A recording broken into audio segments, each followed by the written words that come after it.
Israel और Hamas 7 अक्टूबर 2023 से Gaza पट्टी में युद्ध लड़ रहे हैं।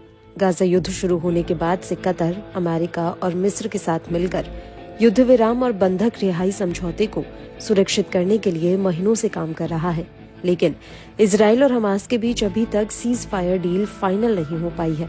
दोनों तरफ से हो रही बातचीत अभी तक किसी भी नतीजे पर नहीं पहुंच पाई है। ऐसे में सबका एक ही सवाल है कि आखिर क्यों ये डील नहीं हो पा रही, वो क्या वजह हैं जिन पर बात अटक रही है। अब इन सब के बीच एक अपडेट सामने आई है। गाजा में सरकार चलाने वाले हमास ने शनिवार को कहा है कि सीज फायर डील की संभावनाएं इस बार सबसे ज्यादा हैं अगर इजराइल अब कोई नई कंडीशन न लगाए।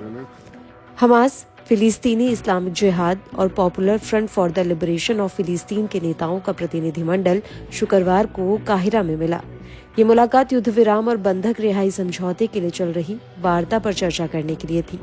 इन तीनों ही संगठनों के पास बंधक हैं। हमास ने अपने बयान में कहा कि गुटों ने हमारे लोगों के खिलाफ आक्रामकता को रोकने के लिए सभी की उत्सुकता पर जोर दिया है।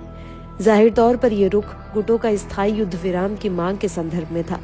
युद्ध विराम वार्ता में असहमति का मुख्य कारण युद्ध विराम समझौते की प्रकृति है, जिसमें हमास लड़ाई को स्थायी रूप से खत्म करने की मांग कर रहा है, जबकि इजराइल एक अस्थायी विराम की मांग कर रहा है, जिसके दौरान कुछ बंधकों को रिहा कर दिया जाएगा और उसके बाद लड़ाई फिर से शुरू हो जाएगी।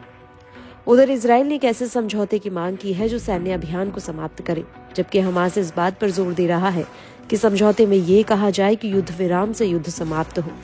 आपको याद दिला दें कि एक बार नेतन्याहू ने जोर देकर कहा था कि गाजा में युद्ध तब तक जारी रहेगा जब तक हमास के खिलाफ पूर्ण जीत नहीं मिल जाती, भले ही कोई समझौता हो जाए।